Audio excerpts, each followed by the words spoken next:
खबर की ओर। सेना में भर्ती की नई स्कीम अग्निपथ योजना का विरोध प्रदर्शन जारी है। उत्तर प्रदेश के बलिया में युवक सड़कों पर उतर गए हैं। इस दौरान युवकों ने बलिया रेलवे स्टेशन में जमकर तोड़फोड़ की। उधर केंद्र सरकार की इस नई योजना का राजनीतिक दलों ने भी विरोध करना शुरू कर दिया है और वहीं बिहार के लखीसराय स्टेशन पर भी युवाओं ने पहुंचकर अग्निपथ योजना का विरोध किया।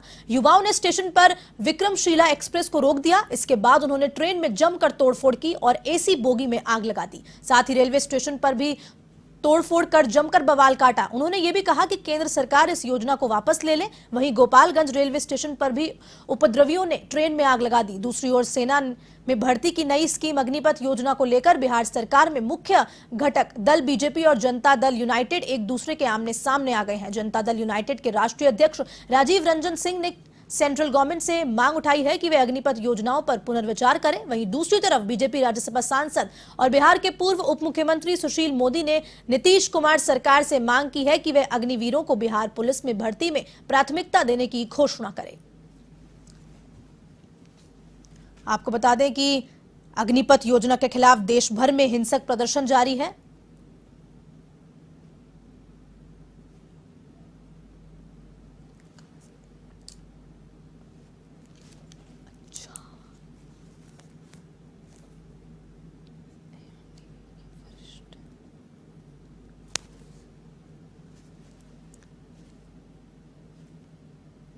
इस खबर पर अधिक जानकारी के लिए एवन टीवी के वरिष्ठ संवाददाता फोन लाइन पर जुड़ चुके हैं। जी नीरज जी, बताएं ये क्या कुछ मामला है? जो स्टूडेंट्स हैं वो विरोध प्रदर्शन भी कर रहे हैं इस पे। देखिए, अग्निपथ योजना का पूरे देश भर में विरोध हो रहा है और देश के युवाओं में इस बात को लेकर आक्रोश है कि आखिरकार लंबे संघर्ष, लंबी ट्रेनिंग के बाद जब उनका सिलेक्शन अग्निवीर के लिए होगा तो उनकी नौकरी महज 4 साल की होगी और 4 साल बाद में उन्हें 12 लाख रुपए देकर घर रवाना कर दिया जाएगा। आखिरकार उन युवाओं का सवाल ये है कि 4 साल की नौकरी के बाद वो किस काबिल बचेंगे। हालांकि सरकार ने कहा कि राज्य सरकार की जो तमाम योजनाएं हैं, तमाम सरकारी नौकरियां हैं, उनमें उनके लिए आरक्षण होगा और उनको प्राथमिकता मिलेगी। लेकिन सबसे बड़ा सवाल यह है कि जब पूर्व में ये सेना भर्ती 18 साल के लिए, 17 साल के लिए होती थी, तो अब इसको 4 साल के लिए क्यों किया जा रहा है? यानी अस्थायी नौकरी क्यों दी जा रही है? जब कोई युवा नौकरी की तलाश में लगता है, नौकरी का अपना लक्ष्य तय करके काम करता है, 16-17 साल की उम्र से वो तैयारी करता है, जब जाकर उसको एक जवान की नौकरी मिलती है और जवान की नौकरी मिलने के बाद जब उसके सामने इस बात का संकट खड़ा हो जाए कि 4 साल बाद में आखिरकार वो करेगा क्या, सबसे बड़ा सवाल यही है और यही कारण है कि देश भर का युवा इसको लेकर आक्रोशित है। हालांकि लगातार सरकार कह रही है कि राजस्थान जो राज्य सरकारें हैं, भले ही किसी भी स्टेट की सरकार हो, उनकी जितने भी भर्तियां होगी उनमें इन अग्निवीरों को प्राथमिकता मिलेगी और उनको प्रायोरिटी से नौकरियां मिलेगी। लेकिन सबसे बड़ी बात है कि जब 24 साल बाद में देश का जवान अग्निवीर की नौकरी करके, फौजी की ट्रेनिंग करके, फौज में रह करके बाहर निकलेगा, तब उसे सरकार 12 लाख रुपए देगी।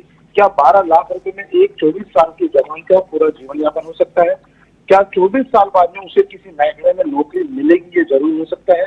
क्या सबसे बड़ी बात है कि क्या 24 साल बाद में वो किसी कंपटीशन एग्जाम देने की स्थिति में होता है? क्योंकि जब 4 साल की वो ट्रेनिंग करके आएगा, फौज में रह के आएगा, फौज की नौकरी करके आएगा, तब तक उसका पढ़ाई का दिन टूट चुका होगा। तो जब वो पढ़ाई का दिन टूट चुका होगा तो फिर उसके पास कुछ विकल्प ही बचते हैं जहाँ पर वो नौकरी करता है। जैसे कि आपने देखा होगा कि पूर्व सैनिकों को ज्यादातर होटल्स में दरबार की नौकरी करते थे और इस तरह से प्राइवेट सेक्टर में जो है, उसके साथ में जो राजकीय उपक्रम है, उनमें भी ठेके पर ही काम करते हुए मिलते हैं।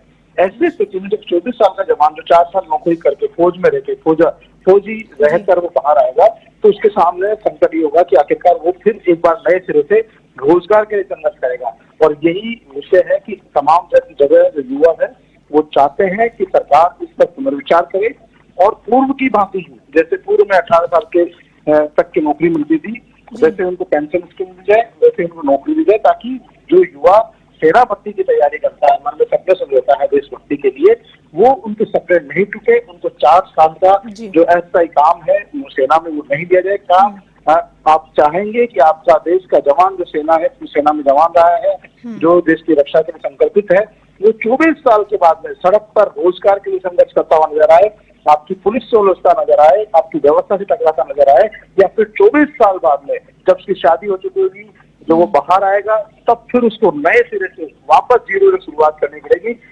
एलडीसी के लिए, बाबू के लिए, या क्योंकि दूसरी क्वालिफिकेशन तो कर नहीं पाएगा क्योंकि जब उसकी नौकरी लगती है 21 साल तब तक वो ग्रेजुएशन नहीं कर पाता। बहुत सारे जो यूथ है वो तो 12वीं और 10वीं के बाद ही सेना में जाने की तैयारी शुरू करते हैं। तो ऐसे स्थिति में युवाओं का कहना है कि तो हमारे भविष्य के साथ खिलवाड़ किया जा रहा है। इन्हीं तमाम बातों को लेकर पूरे देश में, बिहार हो, यूपी हो, राजस्थान हो, उत्तर प्रदेश हो या दूसरे कोई भी प्रदेश हो, तमाम जगह पर विरोध प्रदर्शन हो रहा है। कई जगहों पर ज्यादा उग्र प्रदर्शन हो रहा है। हालांकि सरकारें उनको कोशिश कर रही है, दबाने की भी कोशिश कर रही है। जगह जगह सरकार ने जो आंसू गैस के गोले भी दागे हैं, लाठियां भी चलाई है, लेकिन फिर भी युवाओं के आक्रोश को दबाना मुश्किल नजर आता है आज तक। जी नीरज जी, एक और सवाल मैं पूछना चाहूंगी। एक तरफ आपने बताया कि जो आक्रोशित युवा हैं उनका कहना है कि महज 4 साल के लिए भर्ती किया जाना रोजगार के अधिकार के खिलाफ है, लेकिन तीनों अध्यक्ष सेना भर्ती के भी कह रहे हैं कि ये लाभदायक भी है। तो इस पे क्या आपका कहना है? यही तो बात है, क्योंकि लाभदायक है तो सैन्य जो अधिकारी है वो ये स्कीम को अपने लिए लागू क्यों नहीं करते? क्यों नहीं सैन्य अधिकारी भी 4 साल की नौकरी क्यों नहीं बनाते हैं? वो क्यों 20 साल की नौकरी चाहते हैं? तो जो दूसरी नौकरियां हैं, एलडीसी की, यूडीसी की, मास्टर की और तमाम तरह की नौकरियां, वो 20 साल के लिए, 25 साल के लिए क्यों होती है? आर्मी के जो जवान है, जो तैयारी करता है युवा, जो आर्मी में जाने की तैयारी करता है, वो 10वीं 12वीं के बाद शुरू कर देता है और उसका पूरा फोकस फिजिकल अपनी फिटनेस को लेकर होता है।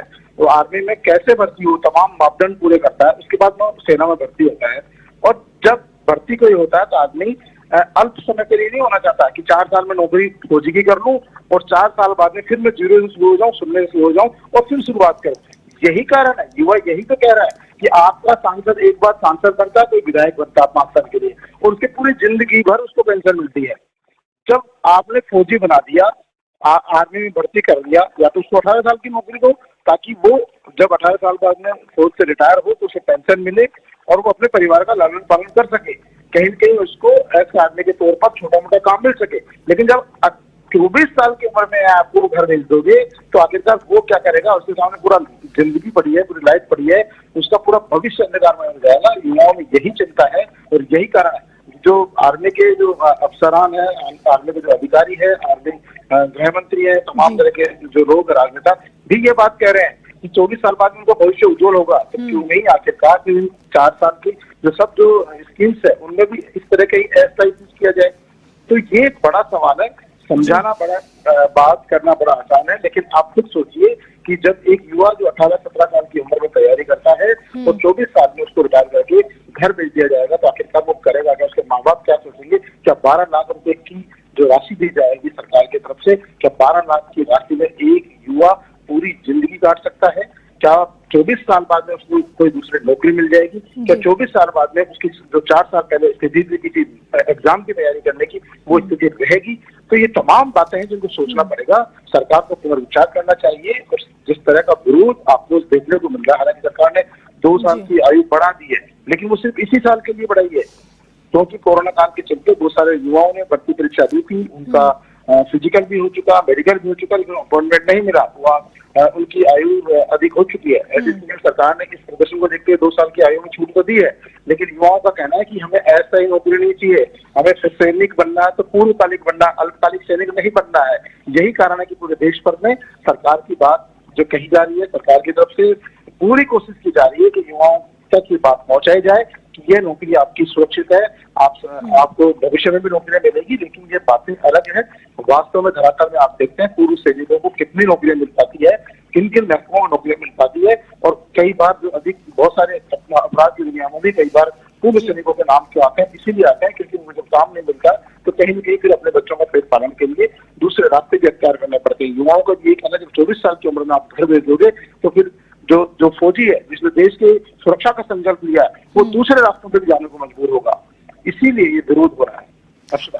जी नीरज जी, एक आखिरी सवाल मैं लेना चाहूंगी कि जैसे कि स्टूडेंट जो विरोध कर रहे हैं वो ठीक है, लेकिन जिस तरह से विरोध किया जा रहा है, सार्वजनिक संपत्ति को नुकसान पहुंचाया जा रहा है, सबसे बड़ी बात है कि ये भीड़ तंत्र है। युवाओं का कोई नेतृत्व नहीं है, कोई पार्टी ने उनको कोई तैयार नहीं किया कि आप सड़क पर जाकर विरोध करें, कोई राजनीतिक दल उनके साथ में नहीं खड़ा हुआ है कि हम तुम्हारे साथ है, हम तुम्हारा नेतृत्व करेंगे। जब नेतृत्व विहीन भीड़ होती है तब उसका हर्ष ऐसा ही होता है। हम सार्वजनिक संपत्ति को नुकसान करने का कतई समर्थन नहीं करते और हमेशा इस बात का विरोध भी करते हैं कि सार्वजनिक संपत्ति को नुकसान नहीं पहुंचाना चाहिए। लेकिन सबसे बड़ी बात यह है कि जो तमाम युवा है वो किसी के निर्देश पर नहीं कर रहे। ये किसी जाति, किसी धर्म, किसी राजनीतिक दल, किसी राजनीतिक पार्टी के युवाओं का विरोध प्रदर्शन नहीं है। ये आम उन युवाओं का विरोध प्रदर्शन है जो सेना में जाने की तैयारियां करता है, सेना में जाने को तैयार है और जिनका आने वाले समय में जो सेना में जाना चाहते हैं। तो जब ये अनियंत्रित भीड़ है जिस पर कोई काबू नहीं कर सकते, जब इनका कोई नेता ही नहीं है, नेतृत्व विहीन भीड़ है, तो किसी भी दिशा में जा सकती है। और जब जैसे जैसे भीड़ को दबाया जाएगा उसका स्वरूप जो है और उग्र होता जाएगा। ऐसी स्थिति में देश के प्रधानमंत्री जी को, गृह मंत्री जी को आगे आकर, रक्षा मंत्री जी को आगे आकर अपील करनी चाहिए कि इस भर्ती परीक्षा में किस तरह से सुधार किया जा सकता है या फिर वो फायदे या नुकसान है वो एक बार सार्वजनिक तौर से गिना दे युवाओं को, ताकि युवाओं के दिमाग में बैठ सके। हो सकता है कुछ लोग इसको जानबूझ के भ्रांति कर रहे हो, लेकिन युवाओं का कहना है कि 4 साल की अल्पकालिक नौकरी उन्हें नहीं चाहिए। ऐसा अग्निपथ योजना का वो स्वागत नहीं करेंगे, वो स्वीकार्य नहीं है। सेना भर्ती में जिस तरह के नियम कायदे जो रूल्स बने हुए पूर्व में उन्हीं के तहत भर्ती की जाए ताकि युवाओं का जो है अपनी ये कम से कम जो है अपने तन मन धन से देश की सुरक्षा में तो वो काम कर सके। 18 साल तो पूरा समय तो वो अपनी जो है इच्छा शक्ति के साथ में देश को दे सके। तो तमाम बातें हैं, सरकार को स्पष्ट करना होगा, देश के प्रधानमंत्री जी को सामने आना होगा, रक्षा मंत्री जी को सामने आना पड़ेगा, उन्हें स्पष्ट करना पड़ेगा कि आखिरकार उनको भविष्य किस तरह सुरक्षित है। और ये अनियंत्रित भीड़ है, इसका नियंत्रण नहीं है, इसी कारण से हिंसा ज्यादा बढ़ रही है क्योंकि उनको कोई समझाने वाला नहीं है, रोकने वाला ही नहीं है। जब रोकने वाला समझाने वाला नहीं है, उनका कोई नेता ही नहीं है, तो वो तो अनियंत्रित है ना। जहां भी उनको लग रहा मौका, 500 लोग इकट्ठे हो गए, जहां भी मौका लगा उन्होंने सार्वजनिक संपत्ति नुकसान पहुंचा दिया। वो अपना विरोध आक्रोश प्रकट करना चाहते हैं क्योंकि अगर वो सार्वजनिक इस तरह से धरना देंगे तो कोई शायद सुने नहीं। उनको ऐसा लगता है क्योंकि देश में हालात ऐसे ही बन गए कि आज की तारीख में जब तक ट्रेन नहीं रोको तो सरकार सुनकर नहीं, वार्ता नहीं करती है। तो यही हो सकता है स्टूडेंट्स के मन में, अभ्यर्थियों के मन में हो कि हमारी जो बात है सरकार तक तब पहुंचेगी जब कुछ उग्र स्थिति हालात पैदा करेंगे। और इसमें किसी को दोष देना उचित इसलिए नहीं मानता क्योंकि इसमें किसी राजनीतिक पार्टी का सीधा जो है इन्वॉल्वमेंट नहीं है, किसी नेता का नहीं है, किसी नेता ने इनको आह्वान नहीं किया है कि आप लोग सड़क पर आए। ये स्वेच्छा से, जैसे ही योजना की घोषणा होती है, स्वेच्छा से जगह जगह पर जिस तरह से उग्र प्रदर्शन हो रहा है, तो सरकार को इस पे काबू करना होगा, नियंत्रण में करनी होगी स्थिति और आगे आके पहल करनी होगी। अपने लोगों को उतारना होगा, उनको समझाना होगा कि आखिरकार ये किस तरह से जो है अग्निपथ जो योजना है वो युवाओं के लिए फायदेमंद है या उनके नुकसान है, तो उसको भी समझाना पड़ेगा। तमाम पक्ष युवाओं तक जब तक नहीं पहुंचेंगे तब तक उनके आक्रोश का स्तर बढ़ता जाएगा। क्योंकि देखिए एक युवा है वो तैयारी करता है और तैयारी नौकरी के लिए करता है हर आदमी। तो जब नौकरी के लिए तैयारी कर रहा है उसको पता कि मुझे अल्पकालिक रखा जाएगा तो वो उसका आक्रोश किसी भी स्थिति में प्रकट हो सकता है या किसी भी रूप में प्रकट हो सकता है। मतलब नीरज जी ऐसा कहा जा सकता है कि गवर्नमेंट को एक बीच का रास्ता, एक सिचुएशन को हैंडल करने का रास्ता निकालना पड़ेगा। जी बिल्कुल, सरकार को खुद को, और जैसा कि मैंने कहा कि रक्षा मंत्री जी को खुद को बयान देना चाहिए, देश के प्रधानमंत्री को खुद को बयान देना चाहिए क्योंकि बीच सबकी है। ऐसा नहीं है कि इसमें कोई भाजपा समर्थित लड़के यूथ नहीं है या कोई दूसरी पार्टियों से संबंधित यूथ नहीं है। देश का युवा है, वो आप सबका है, हमारा सबका है। तो उनको समझाने के लिए सामने आना पड़ेगा, बोलना पड़ेगा, अपना पक्ष रखना पड़ेगा। लगातार टीवी चैनलों पर भाजपा के प्रवक्ता अपनी बात रख रहे हैं लेकिन उन पर भरोसा नहीं किया जा सकता जब तक कि देश का कोई प्रमुख, देश के प्रधानमंत्री जी हैं, रक्षा मंत्री जी हैं, गृह मंत्री जी कोई बयान जारी नहीं करेगा तब तक युवाओं पर दूसरे लोगों की अपील का असर होने वाला नहीं है। उन्हें समझाइश करनी जरूरी है और हम भी हमारे चैनल के माध्यम से तमाम युवाओं से आग्रह करेंगे, अपील करेंगे कि वो हिंसा का रास्ता नहीं अपनाएं, अपनी बात रखें, सौहार्दपूर्ण तरीके से बात रखें, विरोध दर्ज कराएं, लेकिन किसी भी तरह की हिंसा नहीं अपनाएं क्योंकि हिंसा करने से उनका खुद का भी नुकसान होगा, राष्ट्रीय संपत्ति का नुकसान होगा। तो किसी भी तरह से जो है अच्छा नहीं कहा जा सकता, उसे उसका समर्थन नहीं किया जा सकता। जी नीरज जी, आपका बहुत बहुत धन्यवाद हमारे साथ जुड़ने के लिए। तो ये थे नीरज जी A1 टीवी वरिष्ठ संवाददाता जिन्होंने बताया कि अग्निपथ योजना को लेकर लगातार प्रदर्शन जारी है, गवर्नमेंट को इसका बीच का रास्ता निकालना ही पड़ेगा।